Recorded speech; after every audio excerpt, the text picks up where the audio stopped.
trouxemos para essa noite para podermos fazer uma reflexão sobre o poder da fé. É um tema que parece que nos é fácil, mas ele é bastante complexo. É uma das mais complexas virtudes que o homem possui.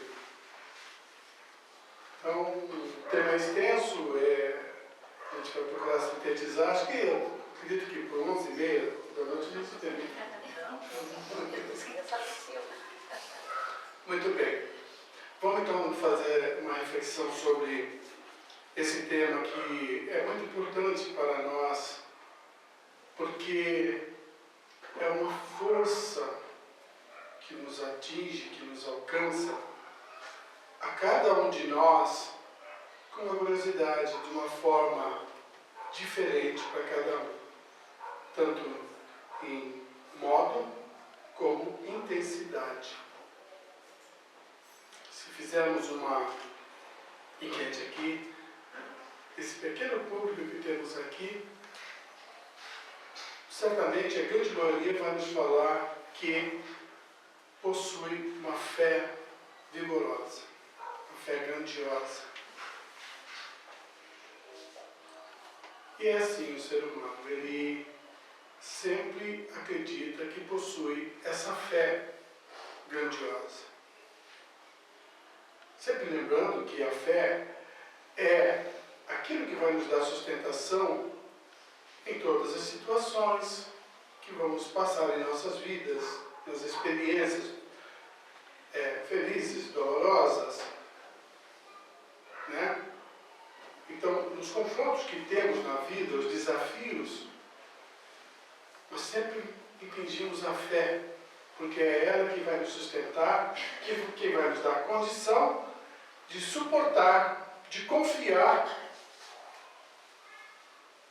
seja naqueles que nós tenhamos crença, um santo, né? Vamos criar uma escala, Jesus, Deus. Então, nós vamos depositar essa confiança, vamos estabelecer essa confiança gradativamente àquele que pode nos suprir, dependendo da intensidade do nosso problema. Isso, a gente está falando do problema que a gente cria no dia a dia, nas circunstâncias que a gente convive.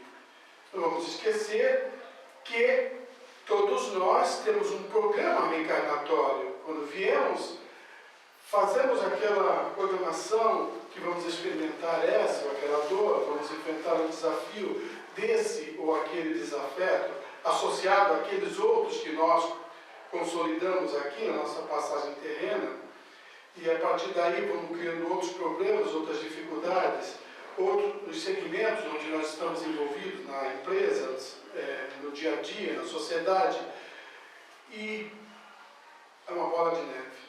Já temos problema demais para impingir a nossa fé. De que tamanho mesmo que era a nossa fé, quando nós falamos no começo?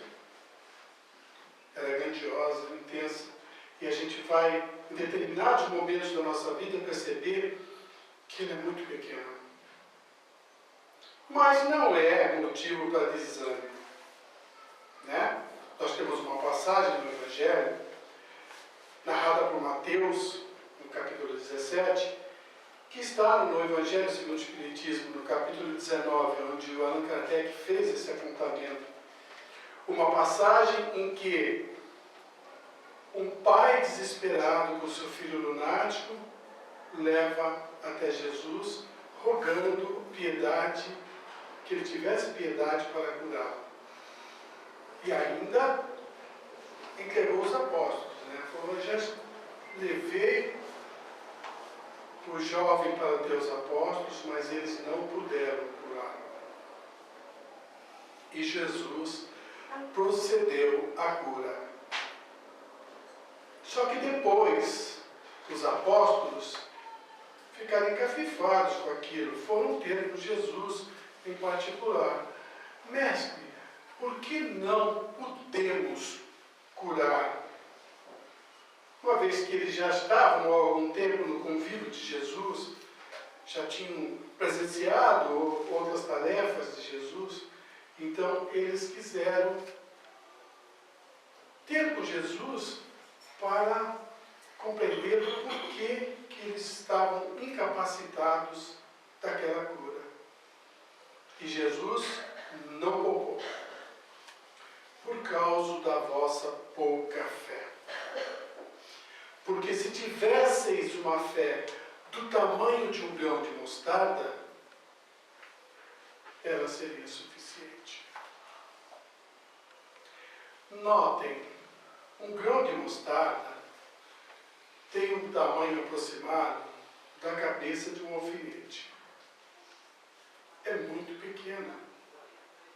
Olha a proporção da fé da qual Jesus impõe a seus discípulos, seus apóstolos, para que pudesse ter ocorrido aquela cura.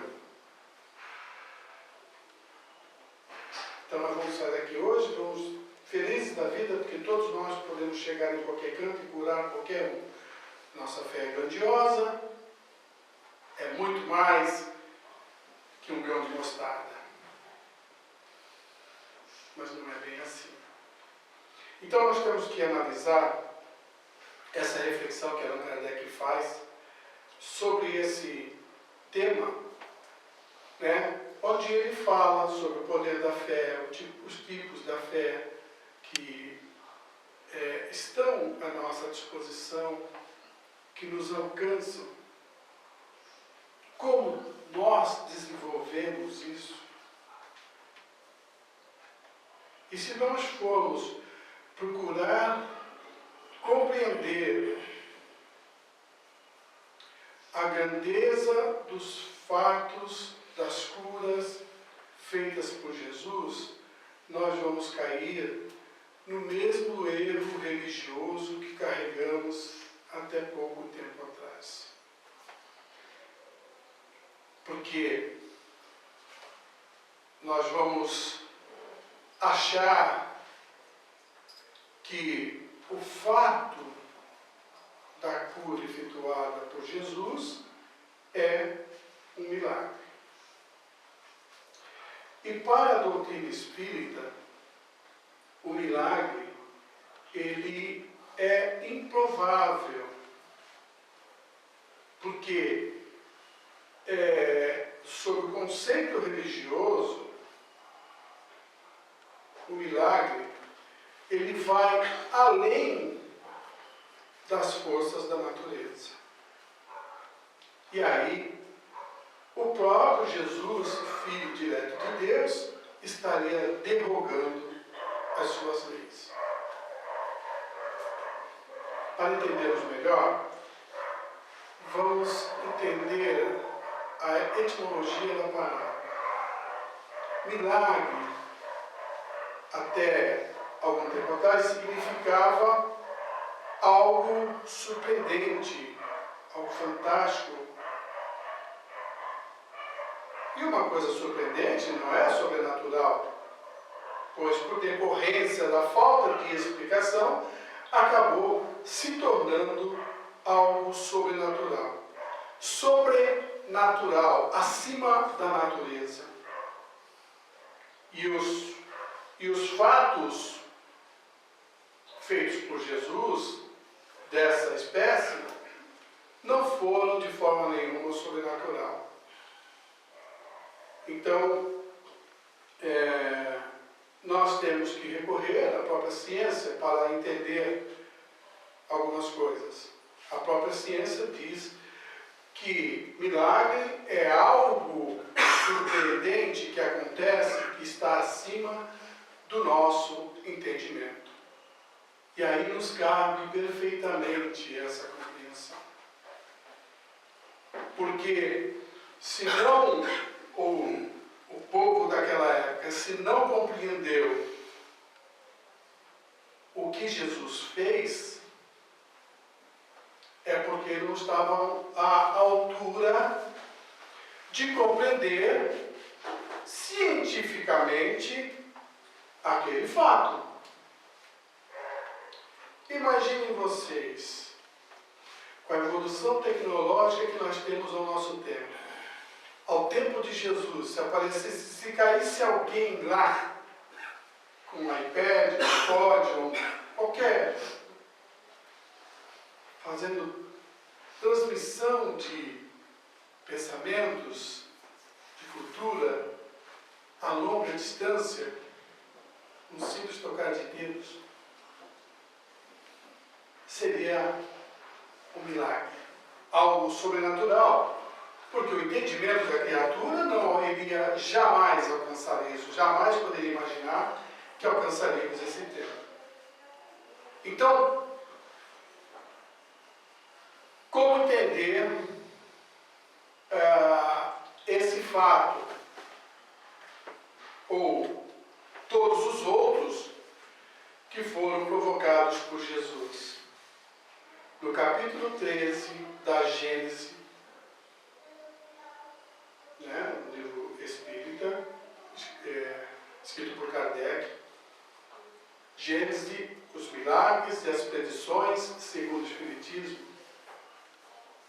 onde ele fala nesse capítulo sobre o entendimento da manifestação da fé da criatura em busca da sua própria cura,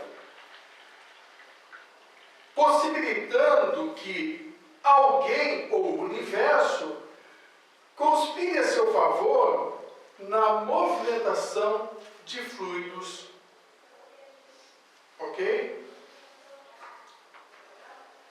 Provocando assim substituição de células onde o organismo detinha ou retinha como lesionada,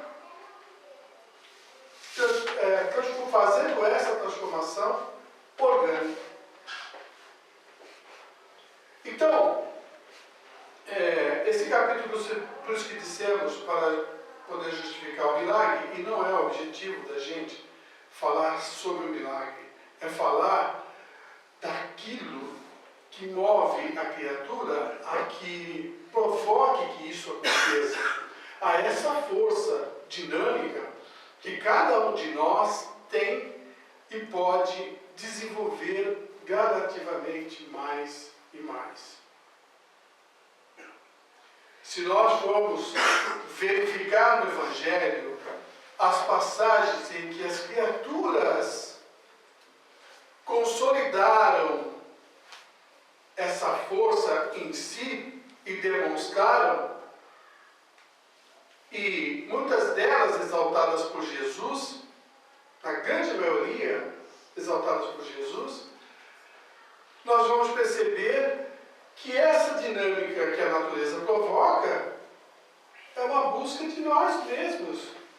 Nós é que vamos ao encontro dela e provocamos que isso aconteça. É que nós estamos esquecidos das lições de Jesus. Em todas essas situações, ou na grande maioria delas, Jesus, como último diálogo com aquele seu, com a pessoa favorecida, ele exaltava isso. A tua fé te curou, a tua fé te salvou. Então, é algo ao nível de que nós podemos alcançar. Né? Porque se nós formos parar para dar uma espiada na passagem de Jesus, ou pelo menos na sua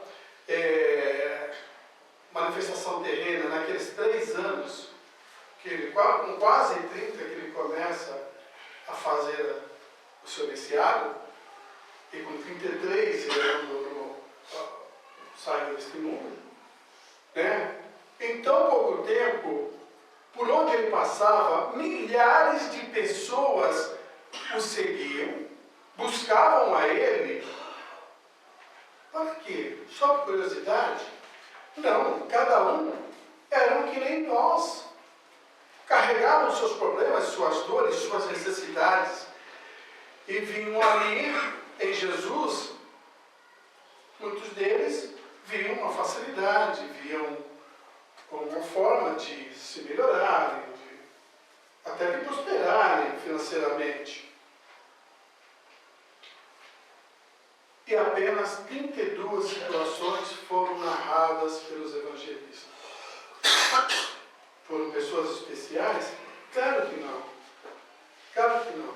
É óbvio que para conjugar nessa situação, era preciso que a criatura também tivesse a disposição de ser favorecido, ou seja, ter o merecimento.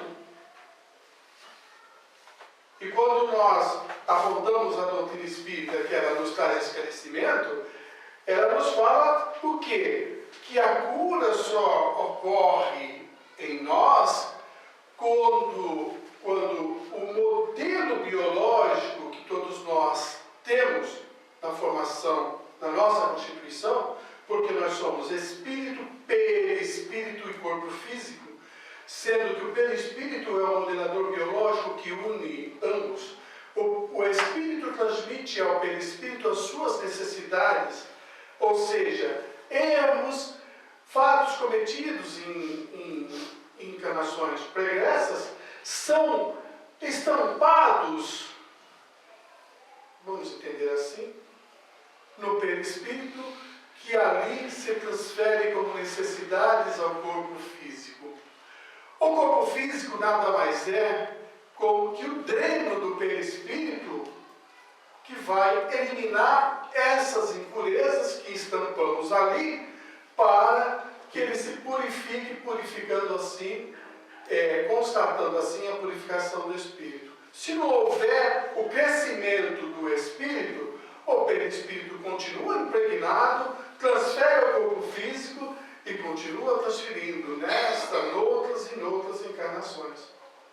Então, quando em determinado momento uma enfermidade está no corpo físico, que está drenando aquele perispírito, e a criatura tem o merecimento, porque consolidou isso no perispírito, basta que a movimentação fluídica proporcionada por alguém, principalmente e especialmente alguém da grandeza espiritual como Jesus, para sanar aquele mal que está cometido no corpo físico, substituindo a célula malsã que estava ali anteriormente no perispírito.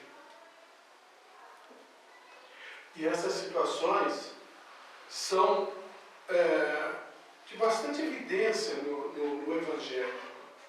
Algumas até de maneira especial, que denotam isso que acabamos de concluir, porque houve até situação em que não houve a vontade, entre aspas, manifestação de Jesus para executar a cura, mas alguém que foi em busca dela, porque acreditava, porque tinha o conhecimento de si, de sua necessidade e do seu ânimo de se tornar curada, por se sentir, entre aspas, uma pessoa merecedora. Nós estamos falando de uma mulher que buscou Jesus na multidão, uma mulher hemorroíça, que tinha um fluxo sanguíneo há 12 anos, uma mulher rejeitada pela sociedade, porque a mulher que tinha essa enfermidade era abominada pela sociedade. É óbvio entender que era uma mulher imunda, considerada imunda, porque não atendia às necessidades dos homens. Então esta mulher, ela acreditou que poderia buscar Jesus e, envergonhada do seu problema, da sua situação, não queria expor. Não unicamente,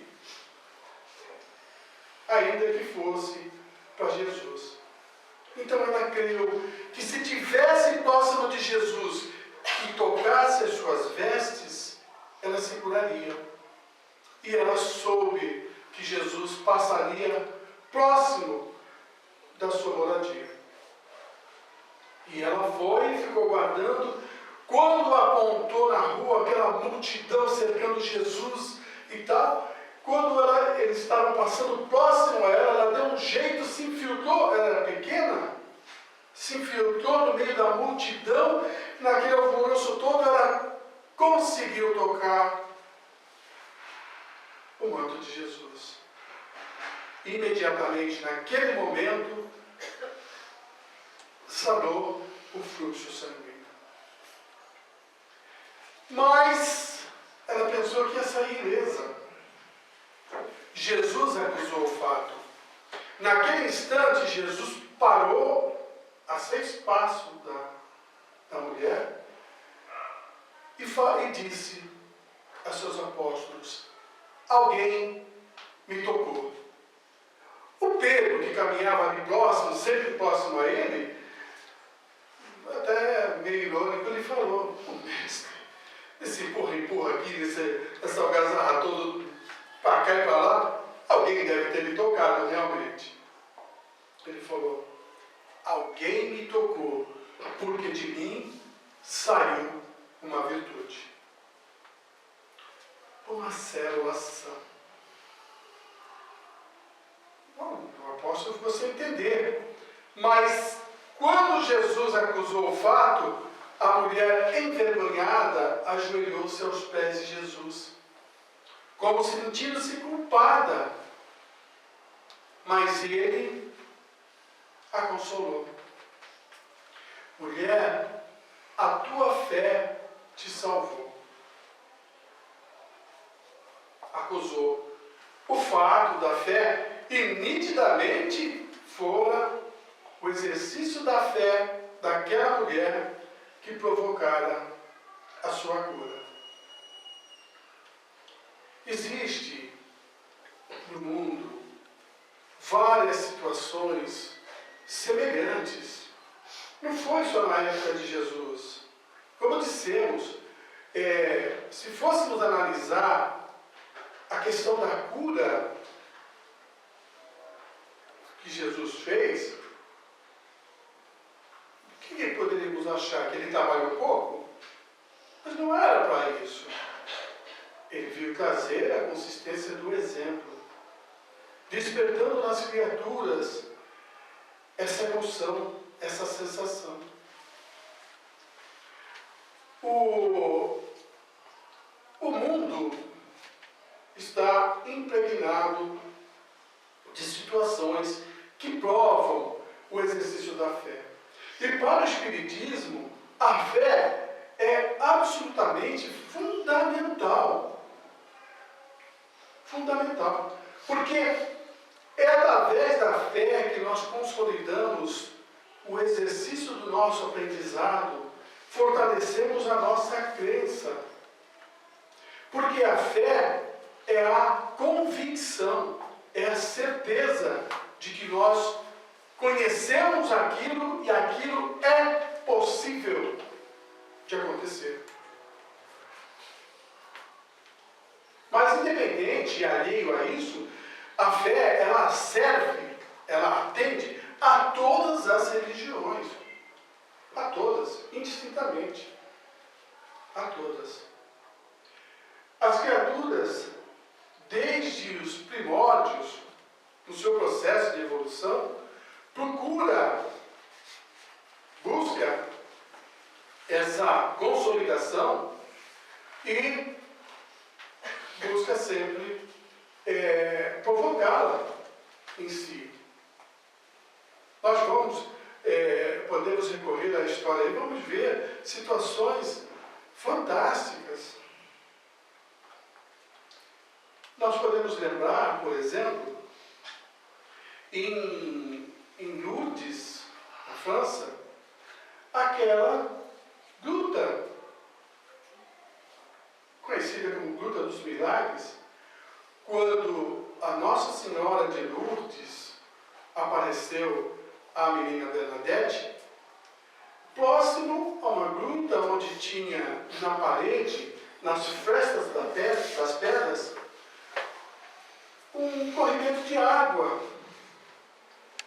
E aquela aparição naquele momento, naquele lugar, consolidou de tal maneira o conceito entre as criaturas de que virou um lugar milagroso, que as pessoas intencionadas pelas suas fé iam até lá e encontravam a cura.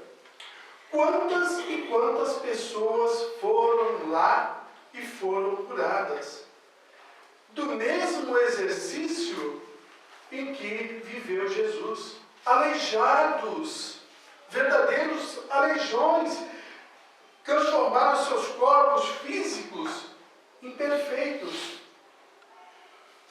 buscando aquela gruta. Da mesma forma em Fátima, quando Nossa Senhora de Fátima apareceu aquelas 3 crianças.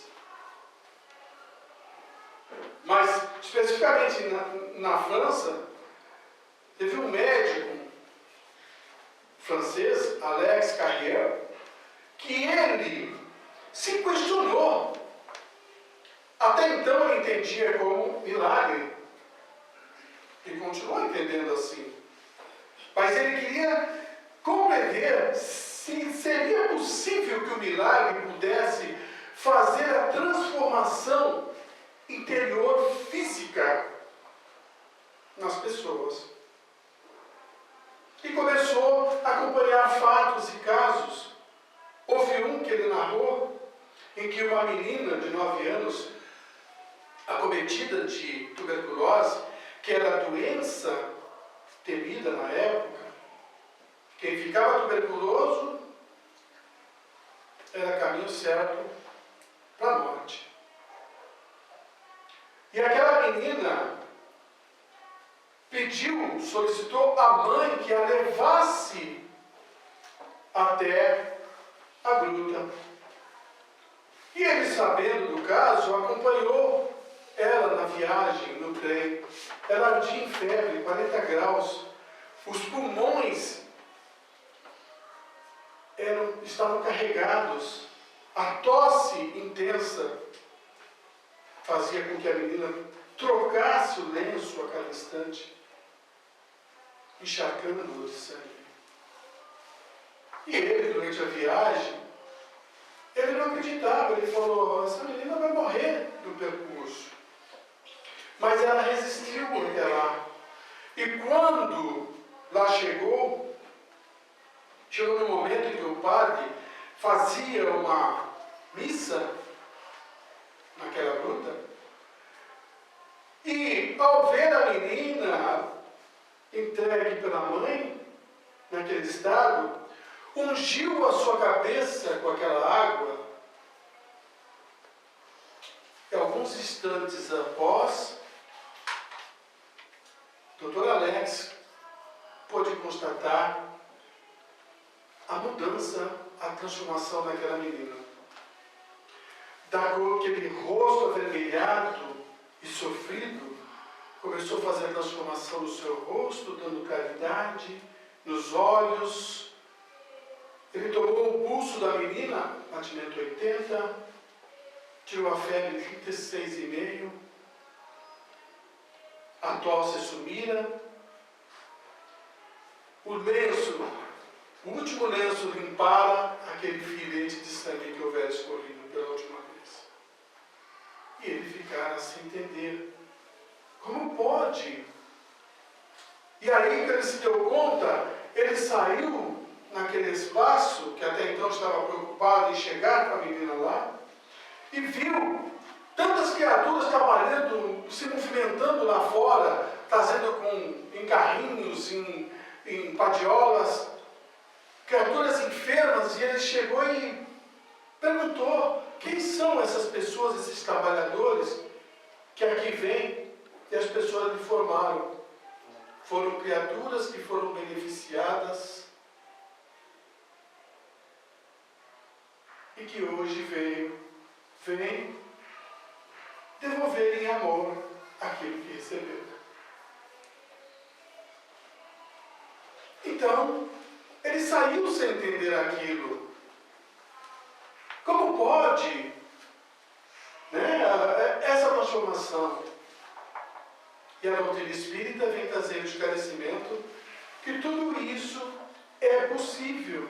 A consistência da nossa crença, dos valores que adquirimos e que absorvemos e que guardamos conosco, nós podemos fazer a transformação, provocando transformação interior para que o modelo biológico se organize e reflita no nosso corpo físico de forma melhor, mudando a nossa aparência exterior, consolidando, por conseguinte, a cura das nossas células. Isso, nos anos 70, a ciência começou a trazer a comprovação disso que a doutrina espírita nos fala. Nos anos 70, dois cientistas trouxeram a informação, através de pesquisa, de que o nosso cérebro, essa caixa maravilhosa, é detentora de grande valor e que ele produz 64 tipos de neuropeptídeos que são chamados neurotransmissores, que percorrem todo o nosso organismo, levando a sensação daquilo que somos, daquilo que sentimos, atingindo, alcançando a cada célula do nosso organismo. Então, esses neurotransmissores, são 64, são muitos, mas são conhecidos, familiares de vocês. A serotonina,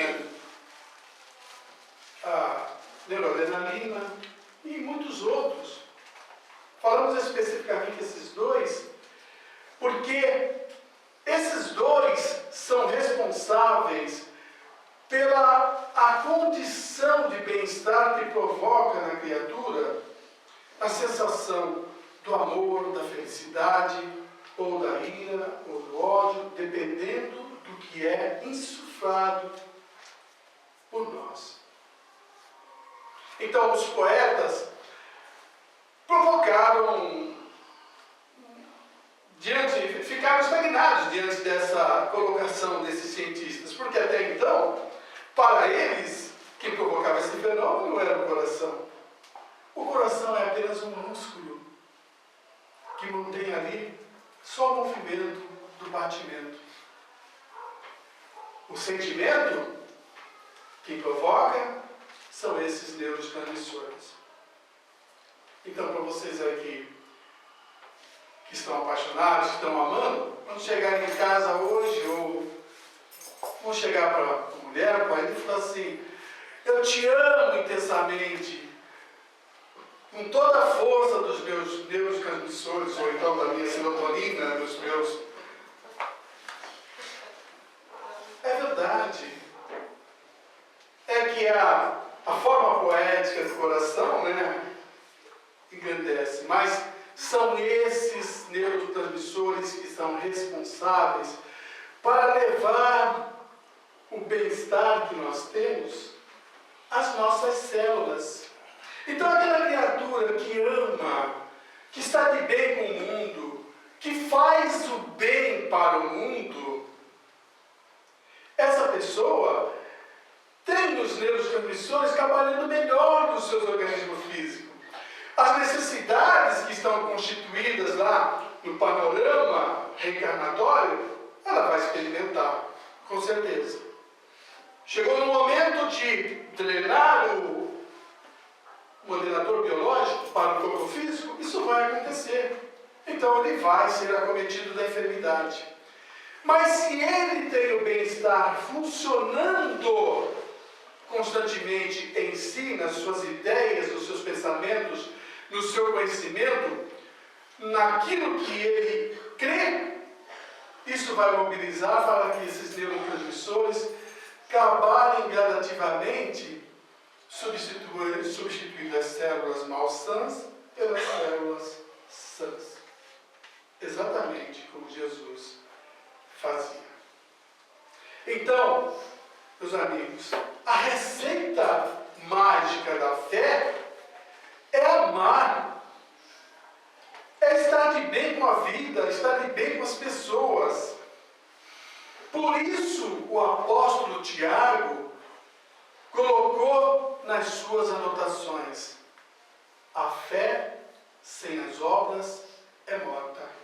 E é exatamente isso. O que é a obra que ele se refere? Senão a manifestação de amor que podemos ter pelas pessoas, pelo bem-estar de todos. Isso é a obra que podemos executar. Então, ele estava certo. A doutrina espírita está condizente com o que a ciência provocou de conhecimento. Em todas as situações que nós podemos analisar, nós vamos ver que é sempre a nossa manifestação de conhecimento, de certeza, de convicção, é que vai nos dar a consolidação da fé. É esse o poder da fé. Também testemunhado no Evangelho por Jesus e exaltado por ele. Quando aquele centurião veio até ele falar: Senhor, há um soldado meu muito enfermo na minha casa, e eu vim ter contigo para que tu o cures. E Jesus, obviamente, vamos até ele. Ele falou: Senhor, eu não sou digno que entreis na minha casa, mas se tu quiseres e disseres apenas uma palavra, ele será curado. E Jesus imediatamente lhe diz: em todo Israel eu não vi uma fé como essa. Por quê? Porque a convicção dos valores humanos, da qual ele reconheceu em Jesus, que Jesus era capaz de fazer aquela movimentação fluídica, isso nós entendendo como espírita. Jesus era capaz de fazer aquela movimentação e alcançar o seu soldado, porque ele disse a Jesus: se eu digo a um dos meus homens, vai e faz aquilo, eu acredito que ele vai fazer. Olha aqui, que fé que a gente pode contemplar. É uma crença nos valores humanos, assim como ele creu na qualificação de espírito mais elevado de Jesus. Por isso que Jesus, quando falou aos apóstolos, naquela passagem do lunático, que era preciso mover uma fé que removesse as montanhas. Exatamente. Removendo a nossa fraqueza, a nossa falta de ânimo, de coragem. É a fé, essa é a fé frágil, fragilizada, temerosa. Quando nós cremos no mecanismo, no processo da vida, quando a enfermidade nos alcança, nós cremos da seguinte forma: eu sei que se eu estiver bem com o mundo, com o universo, se meus propósitos foram bons para o universo, isso irá se reverter em mim. E as minhas células vão trabalhar para que a cura aconteça. E não é milagre. É convicção. É certeza. É fé viva em todos nós. Que a paz de Jesus esteja com todos. Graças a Deus.